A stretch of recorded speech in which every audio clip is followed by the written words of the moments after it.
Kalena Dhamma Sakaca Eta Manggalamuttamang. Membahas Dhamma pada saat yang sesuai, itulah berkah utama. Berbagi pengetahuan seputar pandangan dalam Buddha Sasana. Belajar bersama Dhamma ajaran Buddha.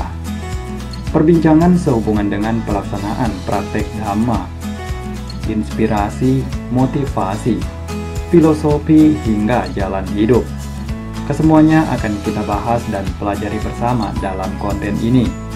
Karena dengan belajar akan membawa kita mencapai kebebasan.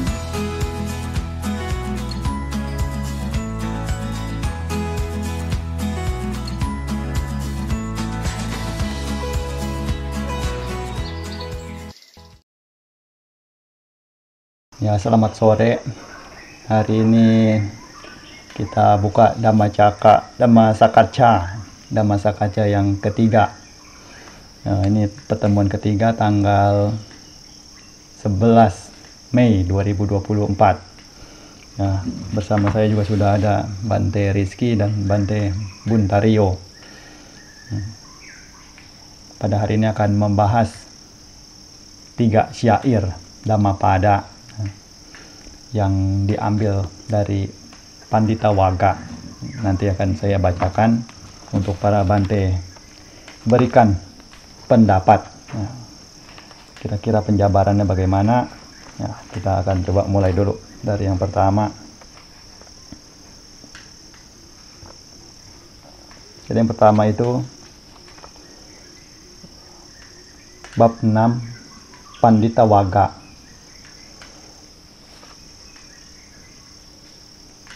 Ayat 1 bunyinya, Nidhi nangwa pawatarang yang pase wajadasinang nigaya wading medhawing tadisang panditang bhaje tadisang baja manasa seyohoti napakpiyo. Bunyinya dalam bahasa Indonesia, seandainya seseorang bertemu orang bijaksana yang mau menunjukkan dan memberitahukan kesalahan-kesalahannya seperti orang menunjukkan harta karun, hendaklah ia bergaul dengan orang bijaksana. Sungguh baik dan tidak tercela bergaul dengan orang bijaksana. Jadi dari bait Dhammapada ini, yang mana menganjurkan kita untuk bergaul dengan orang yang bijaksana. Mungkin kiranya kita akan bahas dulu pertama-tama sebenarnya kriteria dari orang bijaksana itu yang seperti apa. Ya, Bante Rizky jelaskan terlebih dahulu lah menurut pandangan beliau. Baik, menurut pandangan saya, orang bijaksana itu mempunyai ciri-ciri seperti dia bisa memberikan nasihat ke seseorang ketika dia melihat orang lain itu melakukan hal yang mungkin bisa dibilang tidak baik. Dia akan memberi nasihat, oh tidak, harusnya tidak boleh seperti ini, karena ini salah, harusnya seperti ini. Dia akan memberikan nasihat. Yang kedua, ketika dia mendengar informasi dari orang lain tentang, misalnya tentang hal yang menjelekkan diri dia sendiri, dari orang lain dia dengar informasi, orang bijaksana tidak akan menelan mentah-mentah informasi tersebut. Dia akan menilai apakah benar yang disampaikan orang itu. Dia akan meneliti, dia akan meninjau ulang. Lain ketika orang tidak bijaksana pasti akan menelan mentah-mentah informasi, dan mungkin saja dia bisa emosi mendengar informasi tersebut. ketika dia dijelek-jelekan orang lain misalnya, ketika dia mungkin dibicarakan hal yang tidak baik tentang dirinya, mungkin akan naik emosi. Tapi ketika orang bijaksana, dia tidak akan seperti itu. Dia akan meneliti lagi, meninjau lagi, mencari tahu apakah itu benar informasi yang disampaikan, apakah informasi yang disampaikan itu dari mana asalnya, apakah yang menyampaikan informasi itu memang tidak menyukai diri dia akan memilah-milah ini benar atau ini tidak benar. Yang selanjutnya, orang bijaksana cenderung memiliki pengetahuan yang luas. Jadi dia dalam hal apapun dia bisa tahu hal yang baik mana, hal yang buruk yang mana, dia akan tahu. Orang bijaksana itu berpengetahuan luas. Jadi tidak gampang ibaratnya dibodoh-bodohin orang lain atau dikerjain orang lain, tidak gampang. Orang bijaksana itu berpengetahuan luas. Dia tahu mana yang baik dan mana yang benar. Karena orang bijaksana tentunya dia belajar dari pengalaman baik teori maupun hal lainnya, sehingga membentuk karakter dia sebagai orang yang bisa menentukan mana yang baik dan mana yang benar.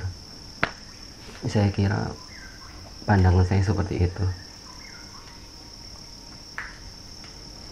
Oke.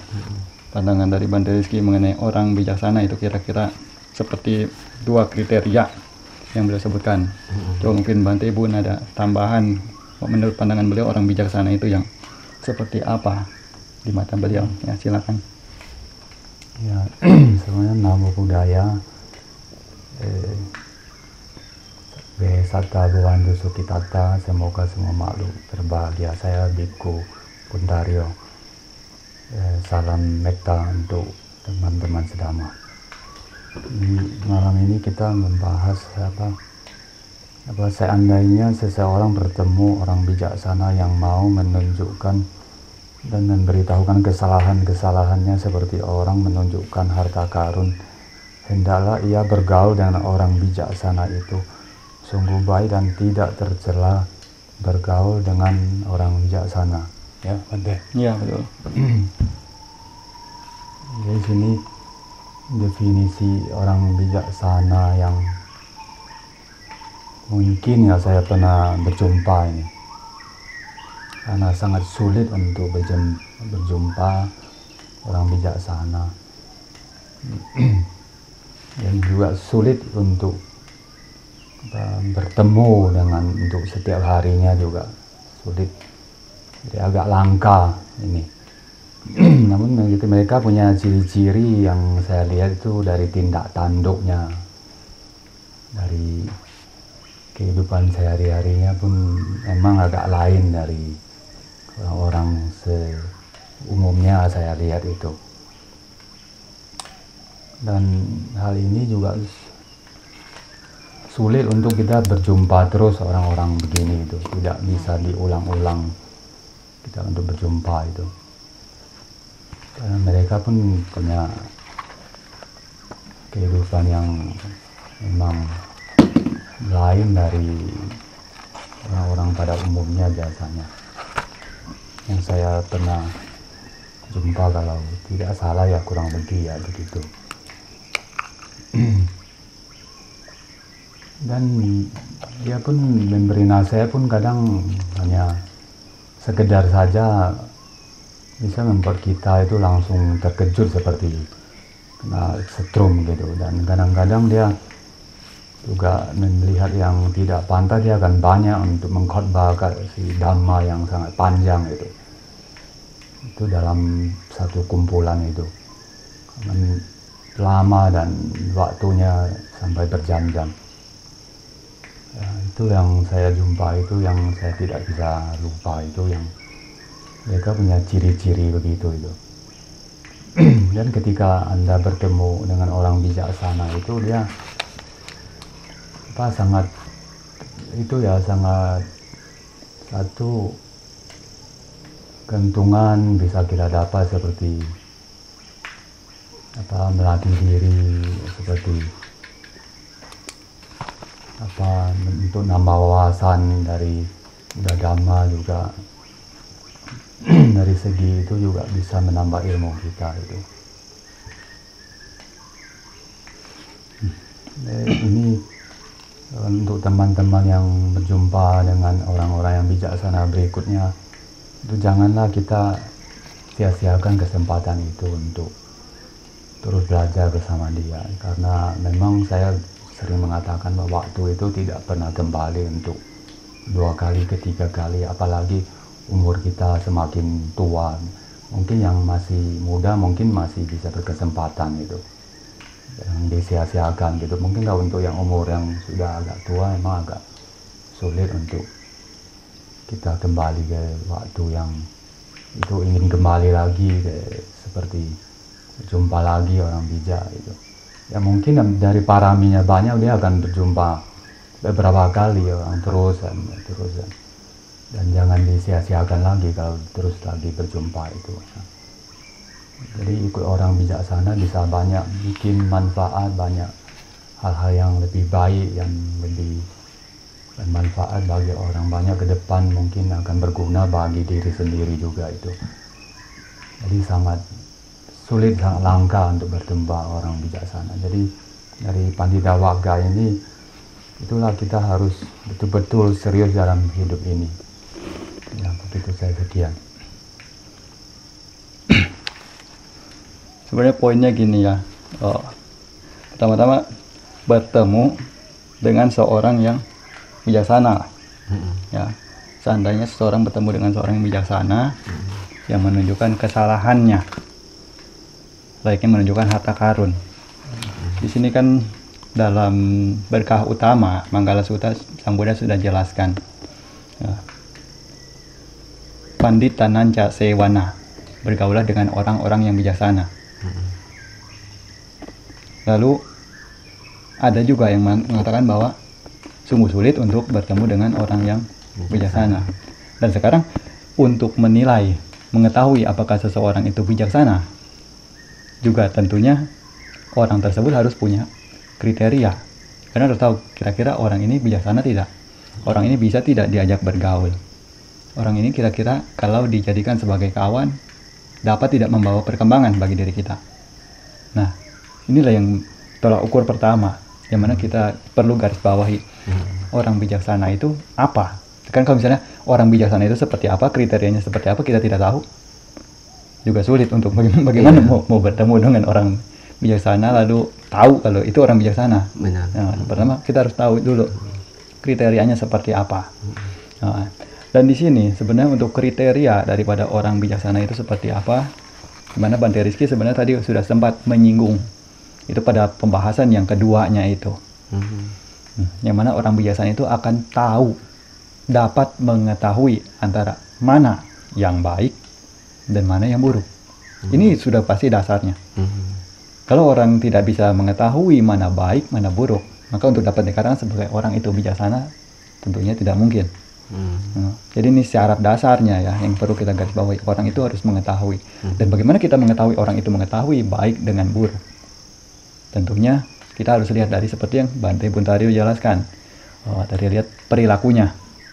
Perilakunya yang bisa kita lihat dari tindak tanduknya sehari-hari. Makanya tidak bisa kita langsung menilai seseorang itu bijaksana atau tidak hanya dengan sekali pertemuan.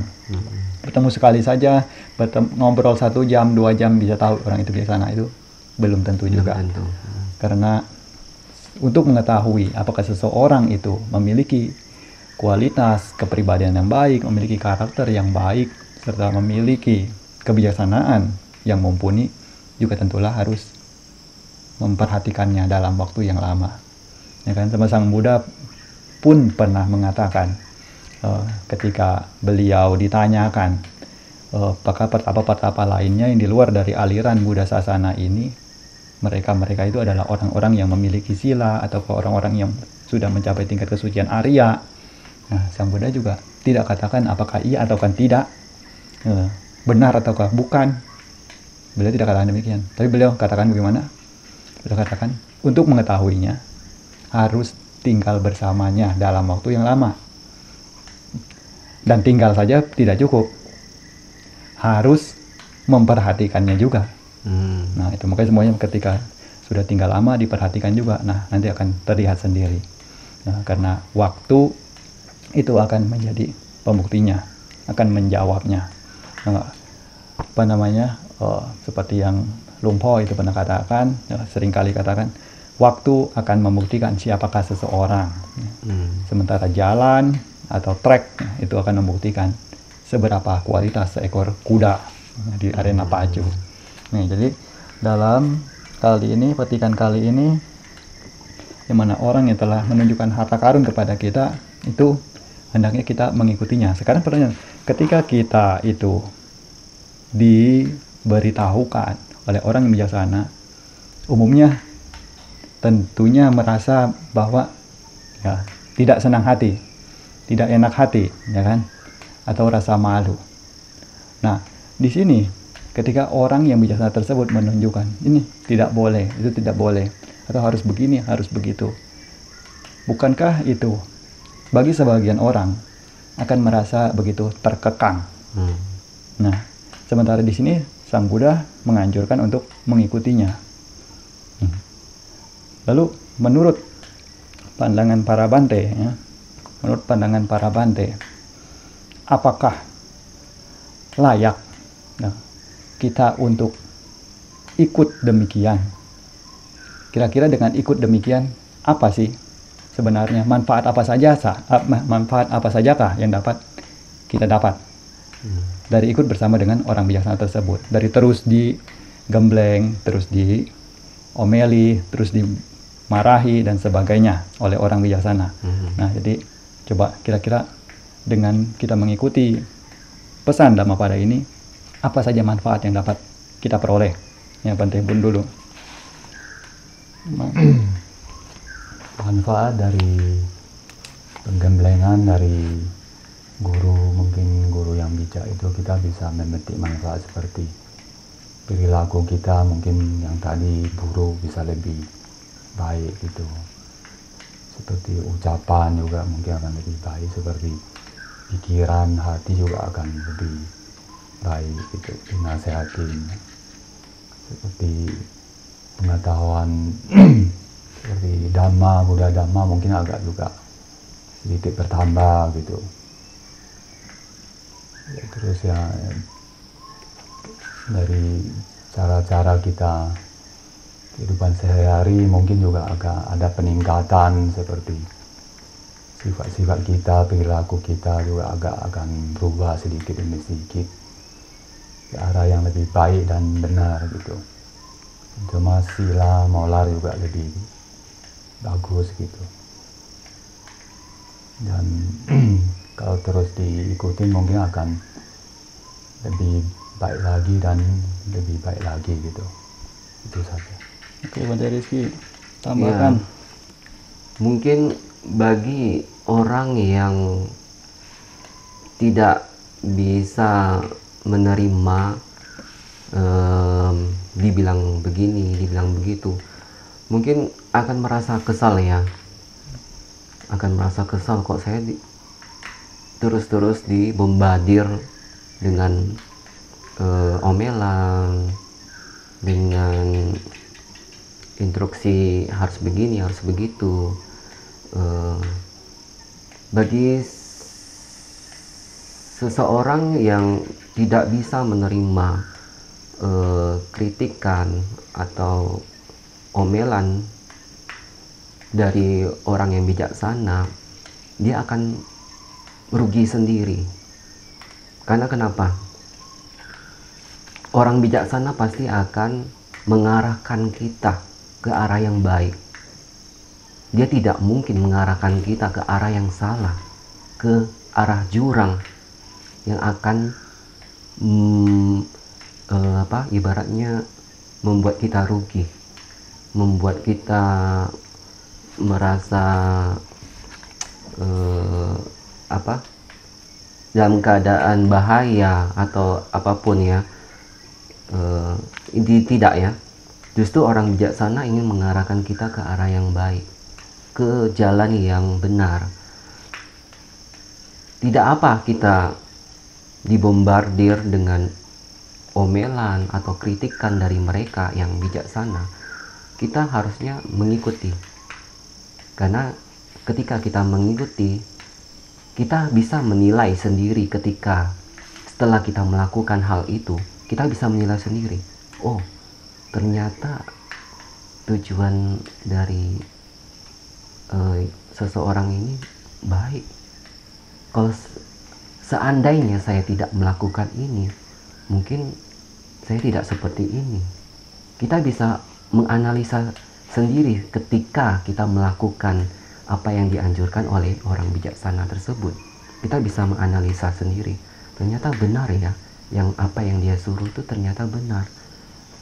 Nah, ketika setiap anjuran atau kritikan yang orang bijaksana anjurkan ke kita, kita selalu lakukan, pasti niscaya itu akan memberi keuntungan bagi kita dalam hal apa?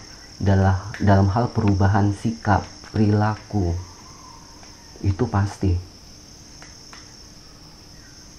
Kita pasti akan merasakan perubahan itu. Walaupun kecil, kita akan pasti merasakan perubahan sikap dari kita. Yang kedua, kita banyak pengetahuan dari yang dianjurkan, dari yang dikritikkan.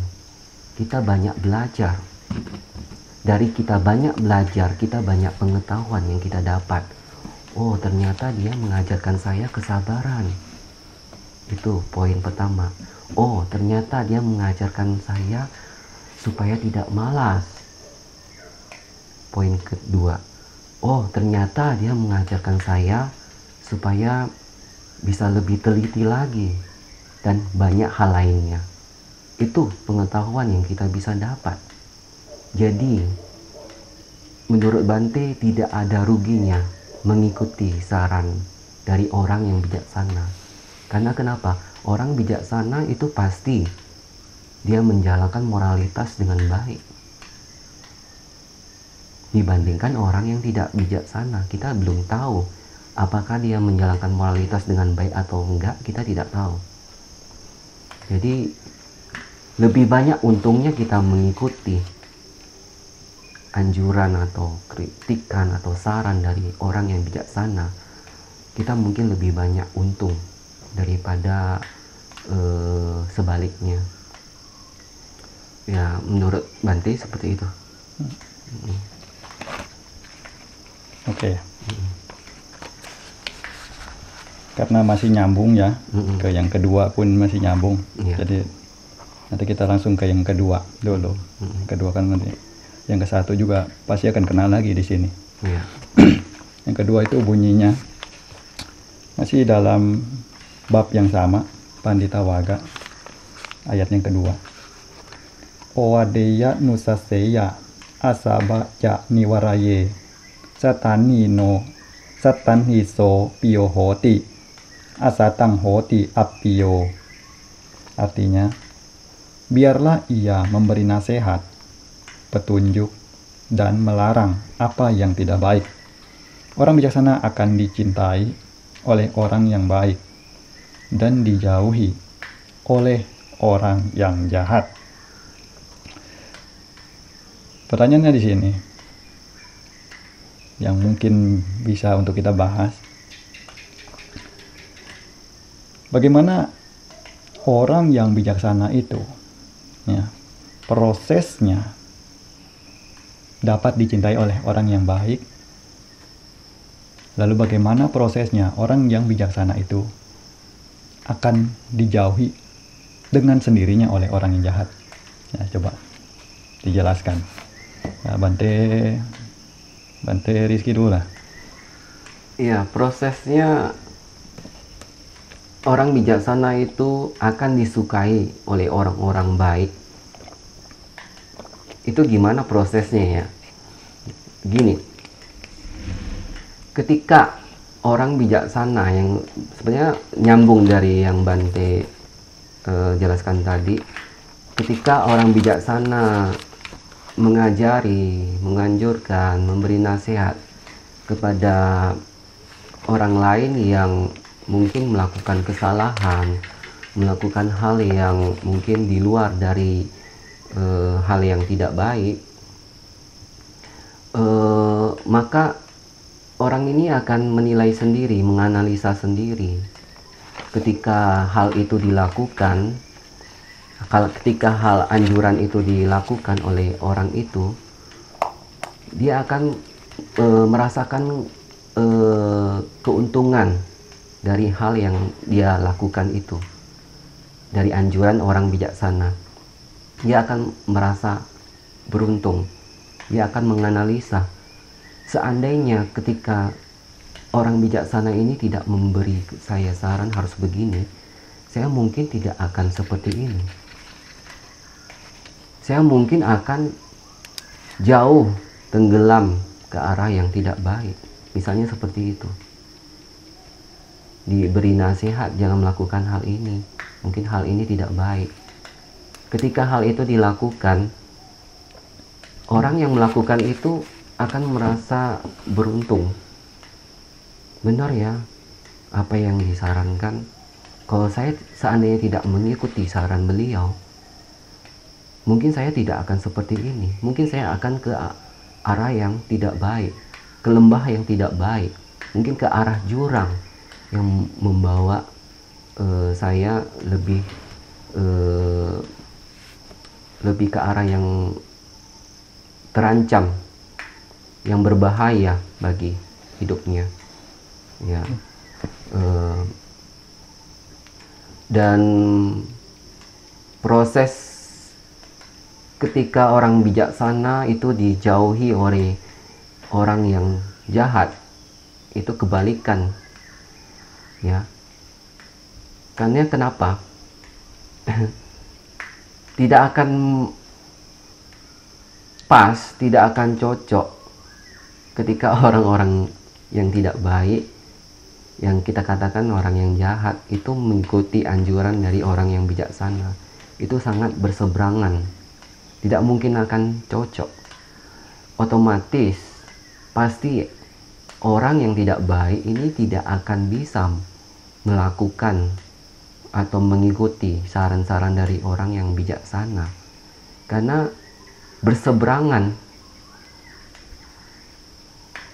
Yang dia pikirkan tidak seperti ini, tapi yang dianjurkan seperti ini. Mending saya ikutin kata hati saya. Mending saya ikutin diri saya sendirilah.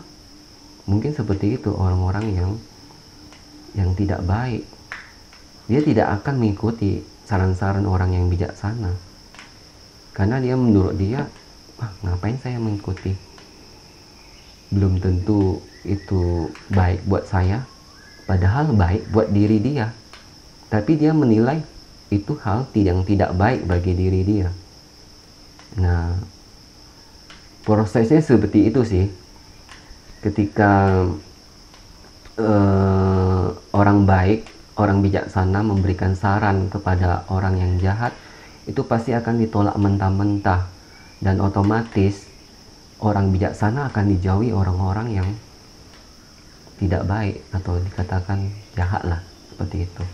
Mungkin pendapat saya seperti itu. Bante Bun. Coba nih Bante Bun. Saya ini orang bijaksana, dia selalu menolong dalam nasihat, kritikan kepada orang yang dia peduli, tanpa ada rasa imbalan apapun, tanpa ada balasan apapun. Itulah yang membuat orang-orang itu sayang sama orang bijaksana, karena orang bijaksana itu tanpa mengharapkan apapun balas jasa ataupun upah yang orang itu untuk memberikan kasih sayangnya dengan cara belas asih. Dia memberikan banyak kritikan khotbah agar mungkin murid-muridnya atau siapapun yang diumpah agar berjalan di jalan yang benar dan baik gitu.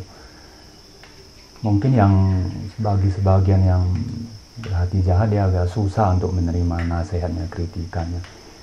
Ini yang seperti orang-orang dongo gitu, yang maksudnya itu ya dia otomatis dia akan menjauh dari orang yang bijaksana, dia tidak mendapatkan keuntungan ya, ataupun seperti berkah gitu.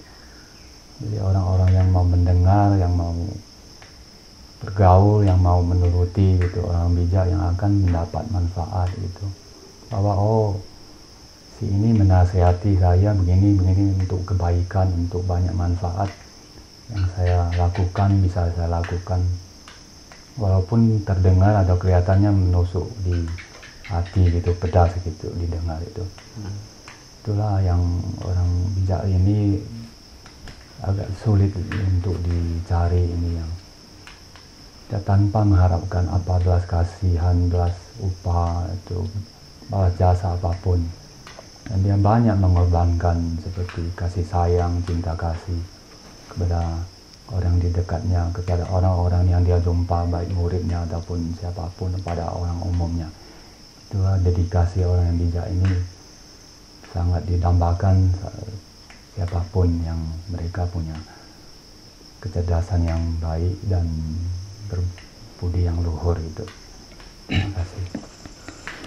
Ya, sebenarnya dari pertanyaan ini, ya, dari persoalan yang diangkat mengenai proses bagaimana orang bijak itu bisa sampai dicintai orang-orang yang baik, lalu bisa dengan sendirinya dijauhi oleh orang-orang yang jahat, yang mana terkadang ketika kita temukan fakta di lapangan, yang ada di lapangan, katakanlah orang-orang bijak misalnya, ya kita ambil saja lah zaman Sang Buddha. Sang Buddha katakanlah ya orang bijaksana. Sekarang siswa-siswa beliau yang sebagai biku, apakah semuanya itu baik? Yang buruk pun ada, yang buruk pun tinggal juga, dekat pun ada. Jadi dengan orang bijaksana itu akan disayangi oleh orang yang baik, lalu dijauhi oleh orang yang tidak baik. Sebenarnya ini merupakan penjelasan ya, untuk dijabarkan, yang mana kita tidak bisa lihat hanya dari sisi luar. Karena kalau misalnya dari luar ya kelihatan saja orang bijaksana tersebut ya bisa saja berada dekat dengan orang yang tidak baik. Tapi dari sisi yang lainnya, beliau punya jarak yang khusus, jarak yang berbeda. Ada peribahasa juga, ya, peribahasa Tiongkok ini cukup terkenal juga. Jadi peribahasa ini berbunyi, dalam satu tangkai, ya, jenis burung yang hinggap di satu tangkai itu tidak pernah ada beragam jenis. Biasanya burung yang hinggap di satu tangkai itu jenisnya sama semua. Lalu tangkai yang lain juga jenisnya sama semua. Tidak mungkin nanti ada beda-beda, ada burung gagak di sana, burung merpati di sana, burung kakatua di sana dalam satu ranting. Tidak mungkin. Nah, ini juga sama. Seperti halnya orang yang bijaksana itu, katakanlah ya orang yang baik, orang yang memiliki budi luhur, orang yang memiliki disiplin tinggi, serta ya tingkah laku yang baik tentunya. Yang mana tentunya sudah pasti orang-orang yang berada dekat itu juga harus orang-orang yang memiliki keseragaman dalam hal perilaku. Karena kalau misalnya dari segi perilaku itu berbeda, dari segi pikiran itu berbeda, cepat atau lambat juga akan menjauh dengan sendirinya. Sama seperti domba ya kan, dengan kambing tentu juga tidak bisa bersama-sama karena beda sikap, beda sifat, beda karakter. Nah ini makanya yang mana dikatakan mengapa orang bijaksana itu akan disayangi oleh orang yang baik, karena orang yang baik, satu, dia akan tahu budi, tahu terima kasih. Ini dasar. Jadi ketika dia ditunjukkan ini akan membawa manfaat, ini yang akan membawa pada kemerosotan. Nah, dengan mendengar itu, lalu dia mencoba untuk mengikutinya, lalu menjalankannya, mendapatkan hasilnya dengan dirinya sendiri, ya kan? Karena hasilnya tidak jauh kemana-mana atau orang lain yang merasakannya tidak, karena kembali kepada diri sendiri, dia pun menjadi ingat ya, bahwa inilah manfaat daripada bergaul atau dekat dengan orang yang bijaksana, sehingga dapat lebih jalannya itu lebih lancar. Nah, tapi kalau orang yang tidak baik, orang jahat sekalipun dekat, dapat juga dikatakan jauh. Sementara Lumpo juga kerap kali mengatakan, di mana murid-murid beliau juga sering katakan, bahkan beliau tidak berani menjamin murid beliau manapun. Kenapa? Karena beliau tidak akan menjamin seseorang, yang mana itu orang lain tidak bisa diberikan jaminan. Itu. Jadi beliau katakan bahwa sekalipun itu berada jauh, tapi kalau itu mengendalikan diri sesuai dengan sila, sesuai dengan dhamma, maka Lumpo katakan itu dekat dengan Lumpo. Karena satu jalan. Tapi sekalipun berada dekat, tinggal dekat Lumpo, tinggal bersama Lumpo, di wihara Lumpo, beliau bilang, kalau silanya itu berbeda, kelakuan berbeda, pikiran, ucapan, perbuatan berbeda, maka itu sekalipun dekat, juga sama dengan jauh dari beliau. Ya, jadi dekat dengan jauhnya juga dari sini. Dan yang mana di sini orang yang jahat juga akan menjauhi. Menjauhi bukan hanya sekadar mungkin kelihatan dia menjauhi, pergi jauh entah kemana, bukan juga. Karena mungkin ada sisi-sisi di mana orang tersebut pun membutuhkan orang bijaksana ini dalam beberapa hal, dalam pemenuhan kebutuhan misalnya. Nah, jadi menjauhnya itu dalam artian sekalipun dia dekat, gitu kan. Tapi dia tidak pernah mendapatkan apa yang diberikan bimbingan. Jadi tetap aja jauh. Walaupun dekat juga ya seperti dekat dengan air misalnya, juga tidak bersedia untuk minum air tersebut. Itu karena memang beda arah tujuan. Kira kurang lebih penjelasannya seperti itulah. Yang kedua ini, ada seperti magnet juga, bisa juga diumpamakan magnet itu. Kalau memang cocok juga dia akan dekat. Walaupun ya magnet berlawanan ya, kalau dia sisinya sama dia akan bertolakan. Tapi kalau sisinya beda dia akan tarik menarik. Tapi ini ya lawannya magnet lah. Kalau misalnya dia itu satu elemen, ya, pasti dia akan berada di tempat yang sama. Kalau sudah berbeda jenis ya pasti tentunya tidak akan bisa berada di sana. Lalu yang ketiga di sini, ya,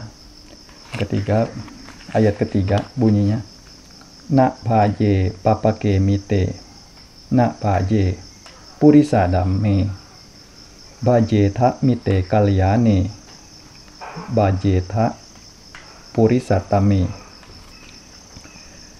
Artinya jangan bergaul dengan orang jahat, jangan bergaul dengan orang yang berbudi rendah, tetapi bergaulah dengan sahabat yang baik, bergaulah dengan orang yang berbudi luhur. Jangan bergaul dengan orang jahat. Oke. Di sini tentunya kita tahu ya, orang jahat itu seperti apa, kriterianya bagaimana. Jadi secara kriteria orang dikatakan jahat atau tidak, lihat saja sebagai standarnya itu Pancasila Buddhis, itu standarnya. Semakin banyak melanggarnya ya semakin tidak baik. Semakin banyak menahannya, dapat mengendalikannya ya semakin baik. Jadi kenapa jangan bergaul dengan orang jahat, jangan bergaul dengan orang yang berbudi rendah? Kenapa Sang Buddha katakan demikian? Coba dijelaskan ya. Sementara di sini terkadang kalau kita pikir pakai meta ya, pakai meta cinta kasih, justru kita seharusnya mengajarkan atau mendekati orang yang jahat tersebut agar dia bisa menjadi lebih baik, bukan begitu kan? Yeah. Tapi sementara di sini kalimatnya jangan, langsung di anti, di blok gitu. Coba plus minusnya coba tolong ini dijelaskan ya, Bante Bun.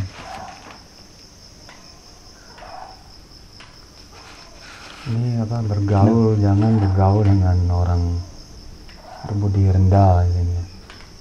Ya, maksudnya mungkin tanggapan saya, ya, kalau kita bergaul dengan orang-orang yang buruk dalam perilaku sila moral, kita pun akan terbawa seperti kita suatu saat akan berkunjung ke satu tempat, orang akan menilai dari teman kita ini siapa mungkin, dan akan menilai kita sama dengan teman kita itu. Itulah yang membuat kadang reputasi kita juga buruk di situ. Jadi dalam berteman ini, bergaul ini juga harus memang agak telaten juga gitu. Tapi di sisi lain kita juga boleh bergaul dengan ada berjumpa atau mungkin karma kita berjumpa dengan orang-orang yang perilaku buruk, tapi kita tidak serta-merta mengikuti dia punya nasihat atau dia punya sikap perilaku itu. Kita harus bisa memilih yang baik, yang bisa itu kita pilih, yang kurang baik, yang tidak baik ya kita memberi nasihat kepada dia agar dia menuruti nasihat itu, dia bisa ambil maknanya dan bisa berubah. Itu aja harapan dari kita teman dia itu seandainya berjumpa dengan teman yang seperti itu.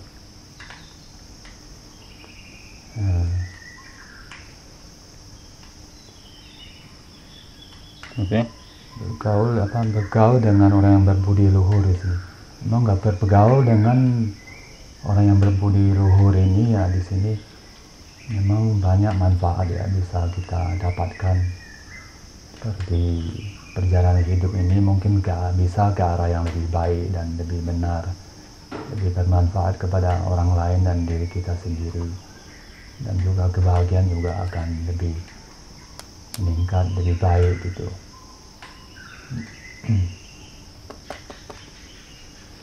Nah, itu saja. Oke, kalau menurut saya sudah jelas ya dari kata-katanya ya, udah lugas dan tegas di situ, jangan. Jadi menurut Bante, ketika kita berjumpa dengan orang yang tidak berbudi luhur, kita jangan dekat sama mereka. Karena jelas kata-katanya sudah tegas banget, jangan bergaul dengan orang-orang yang tidak berbudi luhur. Karena kenapa? Kita sudah tahu, dibilang jangan berarti kan tidak mempunyai manfaat ketika kita bergaul dengan mereka, tidak membawa ke arah yang baik, tidak mengarahkan ke arah yang baik, tidak mempunyai manfaat, tidak mempunyai hal-hal yang baik yang dapat kita pelajari, yang dapat kita belajar, tidak mempunyai hal sesuatu yang bisa memberikan kita pengetahuan. Kita buat apa? Sudah jelas tegas, jangan ya. Jadi menurut Bante ya, kita harus mengikuti, tidak bergaul dengan orang-orang yang seperti itu. Kalau tidak bermanfaat ya kita ngapain? Kita lebih bagus kita memilih teman yang ibaratnya yang lebih bijaksana lah, lebih perilaku dan moralitasnya itu yang baik, yang justru bisa membawa kita manfaat, tidak membawa kita ke kemerosotan dalam hal perilaku, sikap atau hal lain-lainnya. Ini menurut saya. Sebenarnya pertanyaan pancingan ya. Pertanyaan untuk memancing saja. Kita coba pancing bagaimana sih logikanya, cara berpikirnya gitu kan. Ini jangan bergaul dengan orang yang jahat. Nah, barangkali ada yang coba-coba menjadi seperti sok jadi pahlawan kesiangan gitu kan, coba ya terjun bergaul dengan orang jahat. Ada preman di mana kumpul langsung terjun di sana, merasa dirinya bijaksana, bisa mengarahkan preman itu ke arah yang baik misalnya. Langsung terjun di sana. Terkadang ya mungkin bisa saja terjadi orang yang jahat itu berubah. Tapi untuk dapat sampai ke sana juga tentunya bukan main. Dan di sini sebenarnya kalimatnya lebih kepada ketika kita tahu siapa seseorang yang sebenarnya layak untuk digauli, orang mana yang tidak layak untuk digauli. Karena apa? Karena lebih ke arah pergaulan. Itu akan dengan mudah mengkontaminasi diri kita. Jadi kalau misalnya kita ingin tahu seperti apa diri kita, seperti apa karakter kita, caranya mudah. Bagaimana caranya? Cari 5 orang yang paling akrab dengan kita. Nah, itulah diri kita. Seperti itu saja. Cuma cukup 5 orang yang paling akrab dengan diri kita, maka itulah diri kita. Dan inilah bagaimana pergaulan itu dengan benar-benar mudahnya dapat menarik kita untuk berubah sikap, untuk mengikuti di dalam tersebut. Makanya Sang Buddha langsung katakan, jangan bergaul dengan orang yang bijaksana. Sekalipun kita merasa kita bijaksana, kita tidak akan tertarik ke sana, kita tidak akan merosot, kita tidak akan berbuat jahat. Itu kan masih dalam persepsi di awal. Nah, terlebih ketika diri kita belum benar-benar memiliki dasar untuk pencapaian tingkat kesucian tertentu yang mana sebagai jaminan dari seseorang tidak akan melakukan kejahatan, maka segala hal itu dapat saja terjadi. Banyak contoh kasus, seperti misalnya begini, ya saya umpamakan. Semisalkan kita dalam keadaan perang di Perang Dunia Kedua, ya, mungkin kita kenal ya dengan Nazi pada zaman itu, Ya. zaman Jerman itu, ya, Adolf Hitler. Nah, sekarang contohlah kedua bante ini misalnya, ya, adalah orang yang baik awalnya. Jangankan angkat senjata untuk membunuh orang, untuk membunuh binatang pun mungkin tidak bersedia. Ya. Tapi terkadang di saat perang itu terjadi, perang itu pecah, ya, Perang Dunia Kedua. Lalu kedua bante ini pas betulnya tinggal di Jerman, gitu kan. Direkrutlah oleh Nazi untuk ikut serta di sana. Nah, sekarang pertanyaannya, apakah tidak akan mengangkat senjata ketika sudah berada di sana? Bagaimanapun tentu harus melakukannya, karena apa? Karena kalau tidak melakukan, ya diri sendiri yang akan mati dulu, atau rekan-rekan yang lain juga mati. Nah, ini dimana pergaulan itu benar-benar begitu mudah sekali untuk mengkontaminasi seseorang. Makanya Sang Buddha sudah katakan dari awal, ketika dalam Manggala Sutta pun sudah dijelaskan, jangan bergaul dengan orang yang dungu, jangan bergaul dengan orang yang tak bijaksana. Nah, ini sudah jelas, karena memang pergaulan inilah yang mana sebagai awalnya. Dan jika dibilang, apakah Sang Buddha yang sudah bijaksana sekalipun, apakah beliau bergaul dengan orang jahat? Beliau juga tidak.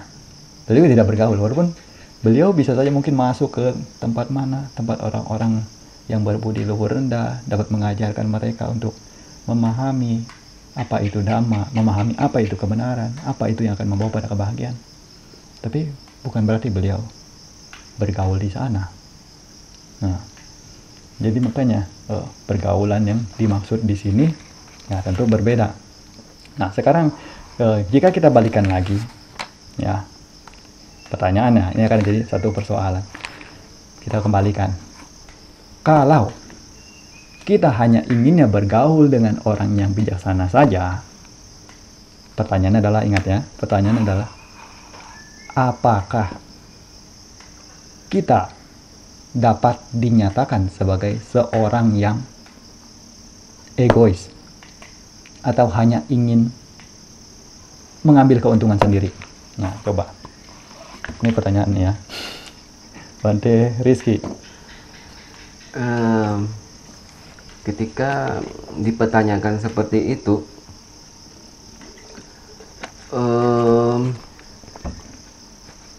tidak bisa ya dibilang egois. Karena kenapa? Kita sudah tahu tidak ada manfaat bergaul dengan orang yang berbudi luhur yang rendah, katakanlah tidak baik, kita sudah tahu konsekuensinya, kita sudah tahu tidak ada manfaatnya, kita sudah tahu tidak ada yang bisa didapatkan dari bergaul dengan orang-orang seperti itu. Tidak ada hal-hal yang bisa kita pelajari dari orang-orang seperti itu. Jadi buat apa gitu loh. Tapi kita juga harus bijaksana. Kenapa? Bukan berarti kita sama sekali menghindar, ya. Karena kenapa? Kita juga butuh orang-orang yang berbudi yang tidak baik seperti ini. Kenapa? Kita bisa belajar. Wah, saya tidak harus seperti ini ya. Wah, saya tidak harus seperti dia ya. Karena tidak baik. Bukan harusnya dihindari ya. Yang itu yang dikatakan ibaratnya kita bisa menganalisa. Yang dikatakan kita tidak boleh bergaul, tapi kita tidak menghindar. Itu maksudnya. Jadi kita memang tidak bergaul sama mereka, tapi bukan berarti kita menghindar. Karena kenapa? Ada poin-poin hal-hal yang dapat kita bisa pelajari dari mereka. Yang seperti Bante bilang, hal-hal perilaku, sikap, etika, pengetahuan, itu kita bisa pelajari dari hal-hal mereka, orang-orang yang berbudi rendah. Ya, kita sekedar tidak bergaul dekat, tapi kita tidak menghindari mereka. Nah, itu menurut Bante yang lebih bagus, sehingga kita tidak dikatakan egois. Ya, sama sekali saya ingin bergaul dengan orang-orang yang bijaksana aja. Saya tidak mau bergaul dengan orang-orang yang berbudi rendah, berbudi luhur yang rendah, orang-orang yang tidak baik. Itu juga ya terlalu egois sih menurut Bante. Karena kita hidup di masyarakat, di sosial itu kita banyak orang di dalamnya. Kita tidak mungkin bisa menghindar. Mana kita jumpa, ke wihara kita jumpa dengan mereka. Tak mungkin kita buang muka. Tak mungkin kita menghindar, kita pulang aja. Tidak mungkin. Kita tidak bisa menghindar di kehidupan masyarakat. Di kehidupan masyarakat kan bercampur. Ada orang-orang yang baik, ada orang-orang yang jahat, ada orang-orang yang seperti ini, seperti itu. Kita tidak bisa menghindar. Jalannya apa? Kita tidak bergaul dekat dengan mereka, tapi tidak harus menghindar dari mereka. Karena kita bisa mempelajari hal-hal yang baik dari mereka, sehingga kita tidak mengikuti hal-hal yang tidak baik dari mereka lakukan. Itu menurut Bante. Nah, Bante pun, kalau menurut saya kita bergaul dengan orang yang bijaksana, kalau keegoisan sih tidak ada ya. Itu tidak ada alasan yang begitu. Itu berjumpa dengan yang bijaksana juga karena baik juga, tidak secara kebetulan juga kadang-kadang. Jadi orang-orang bijaksana ini yang kita selalu teladani ini, yang bisa memberikan kita manfaat ini, kita harus saling menolong, memberi gitu. Saling juga memberi masukan gitu. Kadang apa yang dia nasihat kita juga harus betul-betul untuk dijalankan.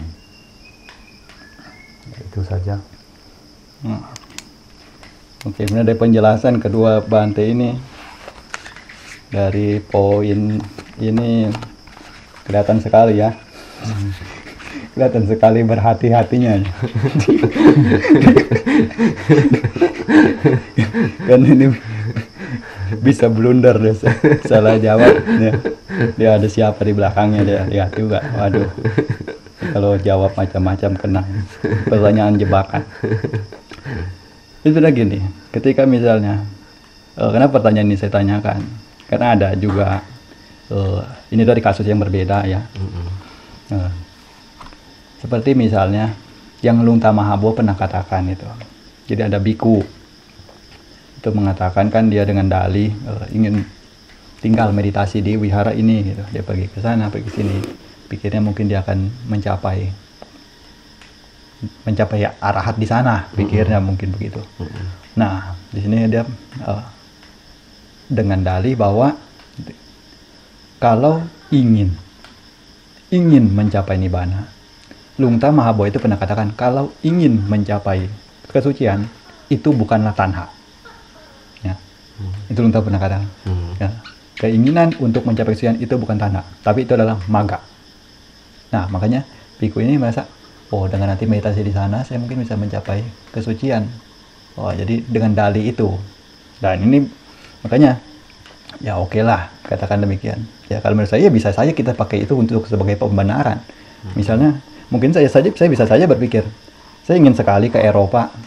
Jangan-jangan kalau saya ini harusnya mencapai kesuciannya di Eropa mungkin. Kan bisa saja begitu. Padahal namanya kesucian kan bisa di mana saja. Iya.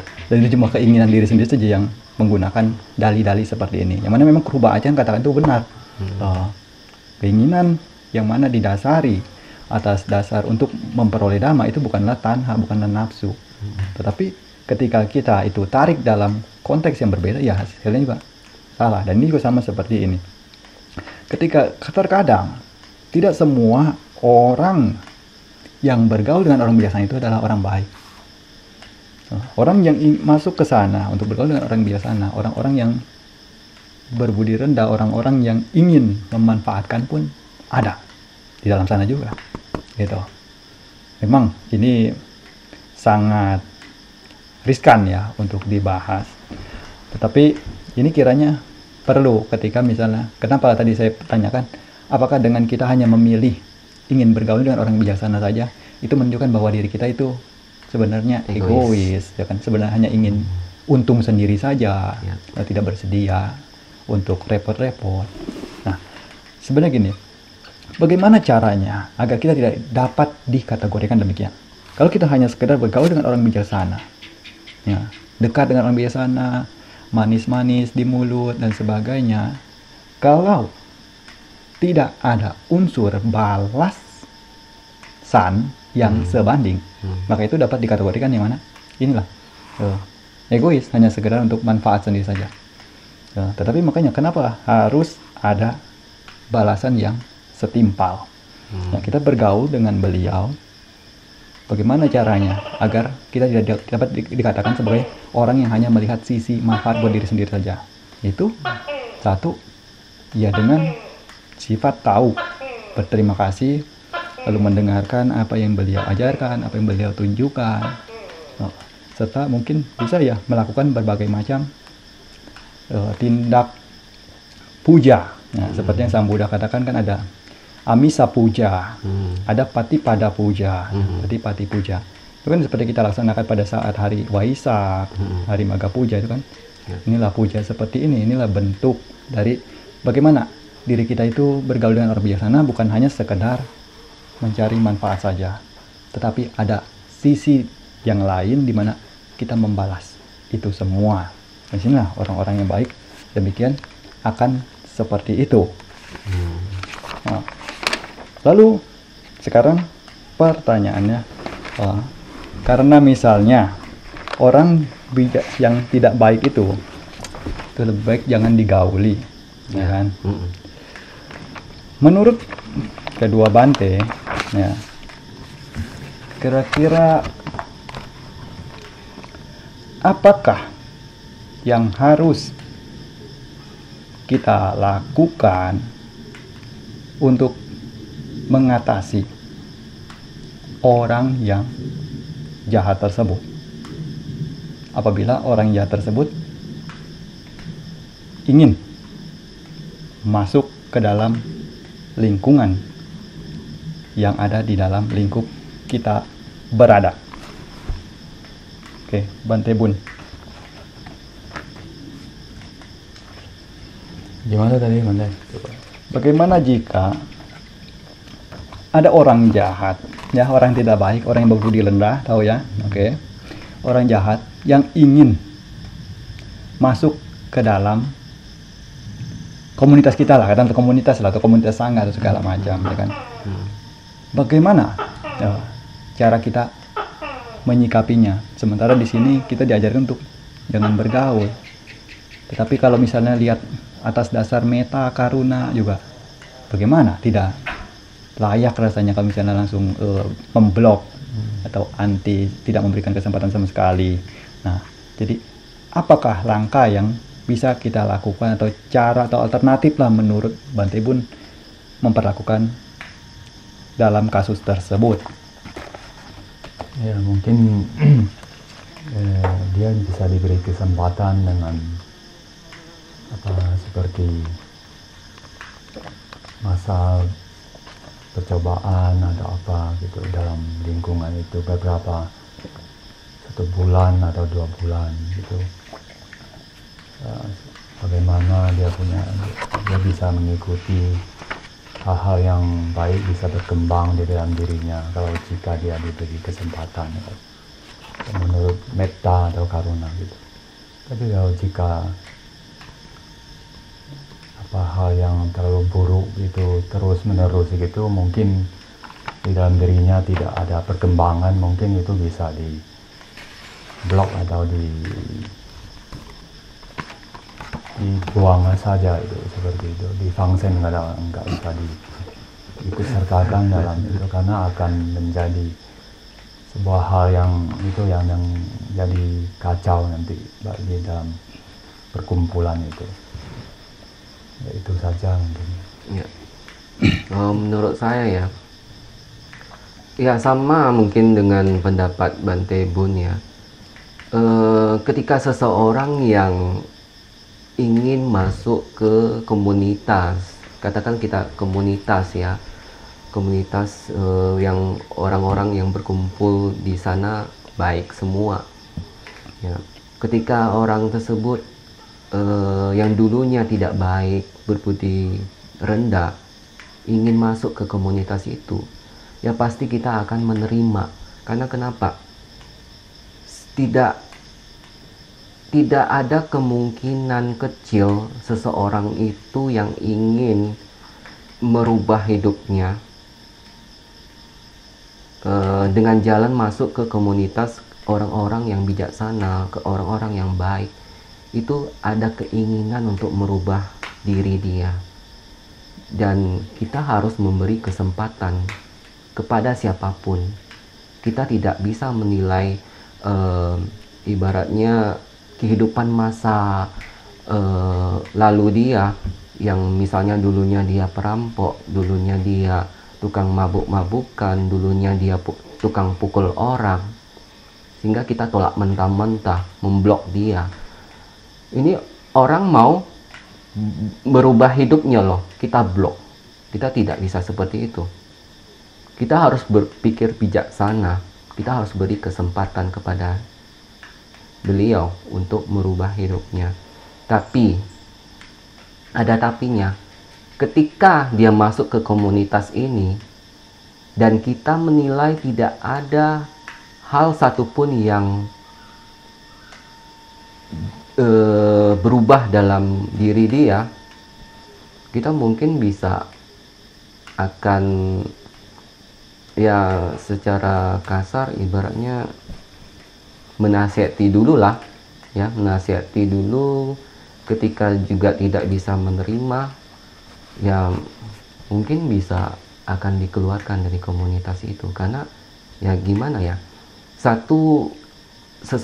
ada satu orang yang tidak baik, ini akan bisa mempengaruhi yang lain, akan mencemari yang lain, dan itu yang dikhawatirkan.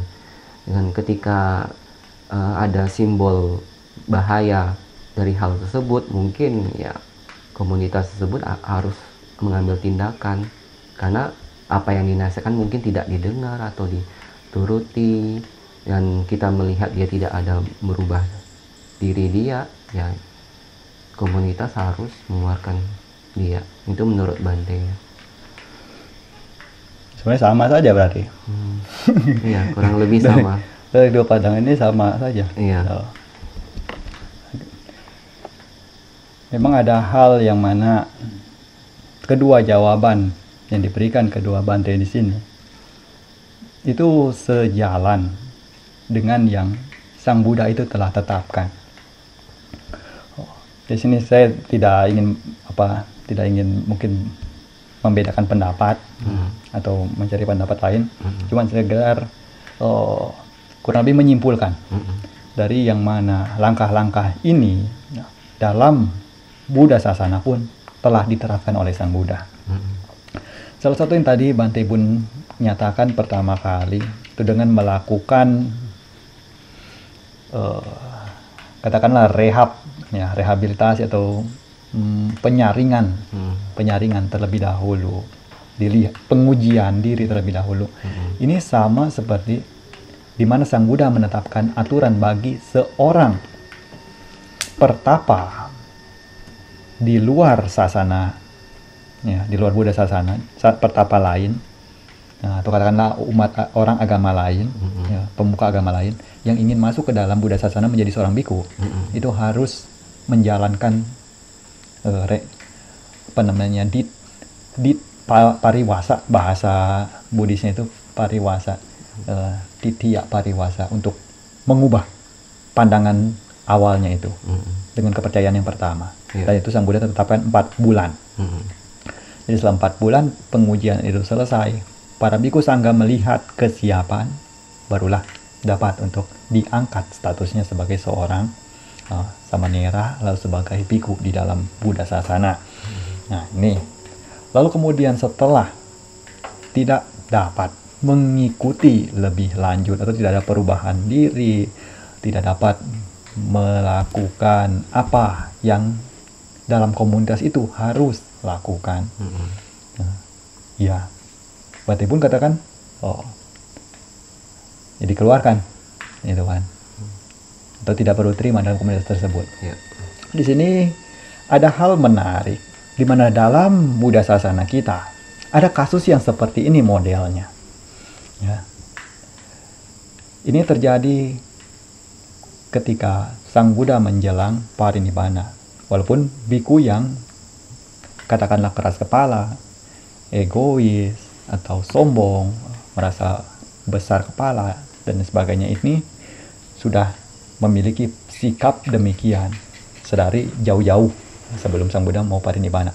Tapi begitu beliau akan mencapai parinibbana, beliau menyempatkan untuk menitipkan, katakanlah, wasiat kepada para biku sangga untuk bagaimana caranya memperlakukan si biku ini.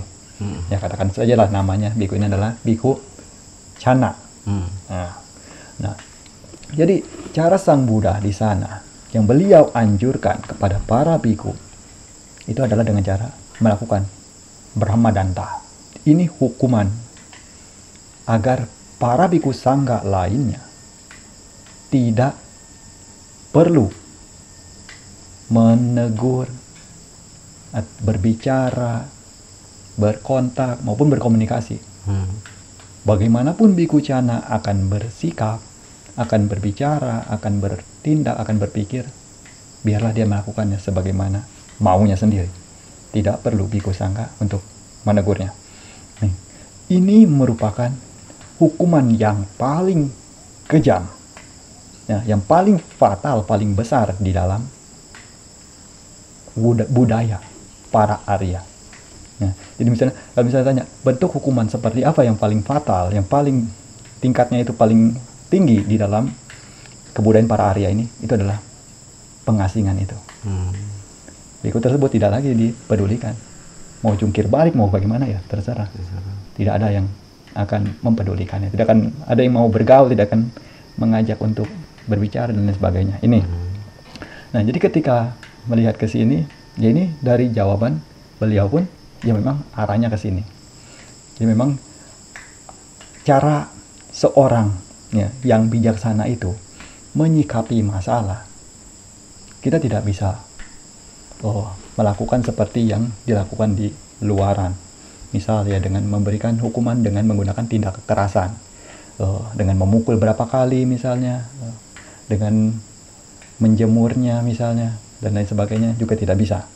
Karena ini bukan cara dari seorang yang memang bertujuan untuk memutuskan penderitaan.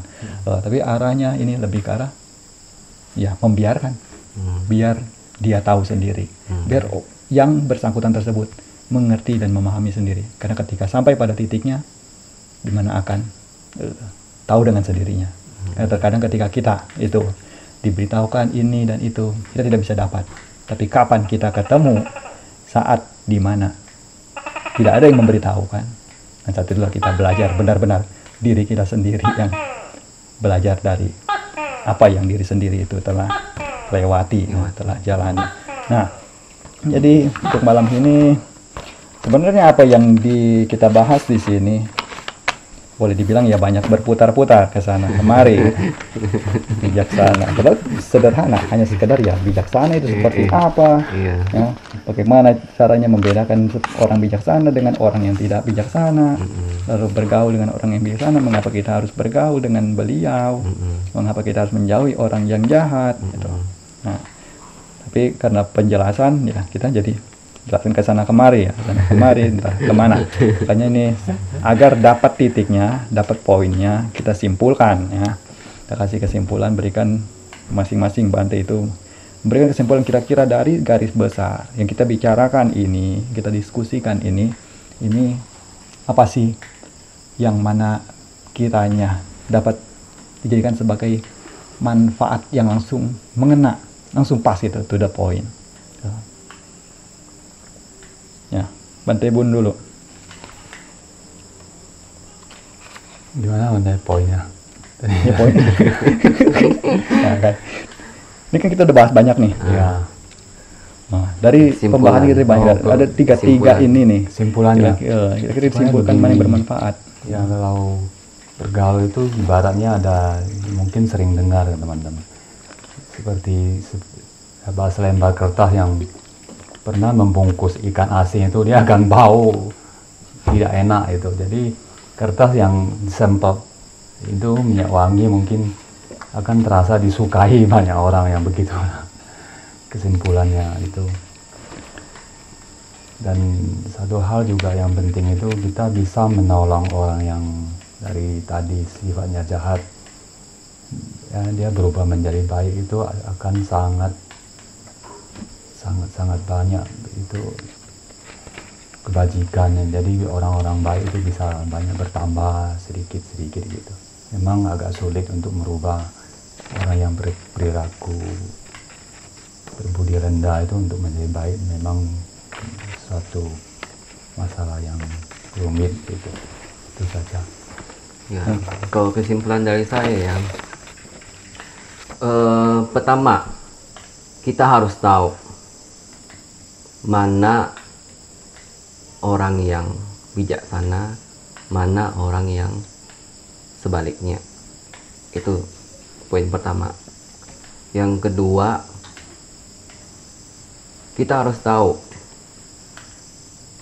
manfaat, keuntungan atau kemerosotan ketika kita bergaul dari salah satu, baik orang bijaksana, baik orang sebaliknya, orang yang tidak bijaksana. Itu poin kedua. Kita harus tahu bermanfaat atau tidak bermanfaat.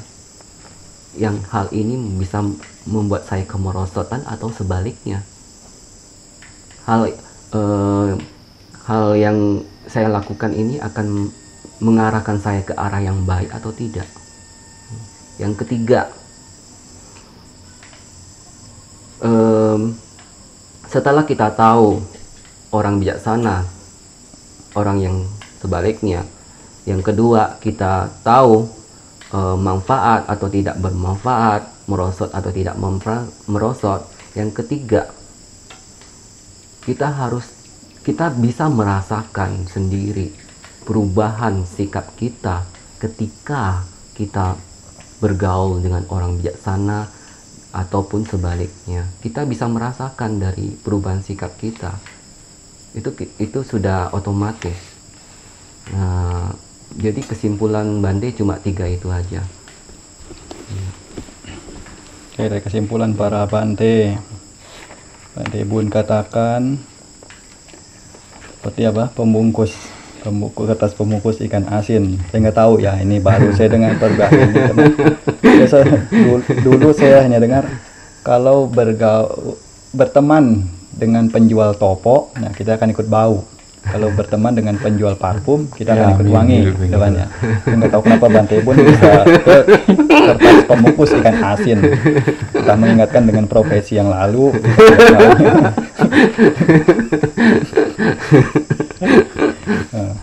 Jadi sebagai kesimpulan di akhir ya, biar ada maknanya. Jadi saya ulangi dari Dhammapada yang aslinya, versi aslinya. Ditutup dengan ini. Diambil dari 3 ayatnya yang termuat dalam Dhammapada bab ke-6 Romawi ayat 1 yang berbunyi Nidi nami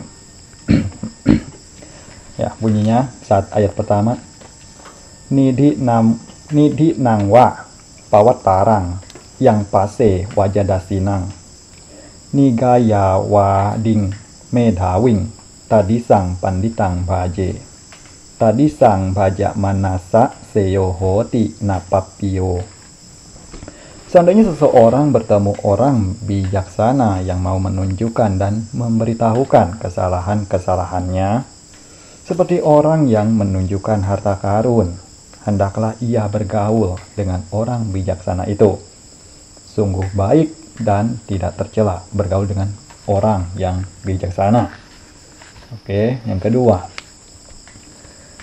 Owadeya nusaseya asabaca niwaraye satanhi sopiyo hoti asatang hoti apiyo.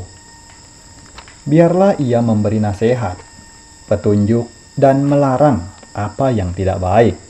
Orang bijaksana akan dicintai oleh orang yang baik dan dijauhi oleh orang yang jahat. Yang ketiga, na bhaje papake mite, na bhaje purisa dame, bhaje ta mite kalyane, bhaje ta purisa tame. Jangan bergaul dengan orang jahat, jangan bergaul dengan orang yang berbudi rendah, tetapi bergaulah dengan sahabat yang baik, bergaulah dengan orang yang berbudi luhur. Jadi pada kesimpulannya, untuk mendapatkan orang yang bijaksana di dalam hidup kita tentunya merupakan apa yang sulit untuk ditemui, karena Sang Buddha telah nyatakan sungguh sulit untuk bertemu dengan ajaran kebenaran. Dan ketika kita sudah dapat bertemu dengan Buddha Dhamma, ini sudah termasuk di mana kita sudah bertemu dengan seorang bijaksana.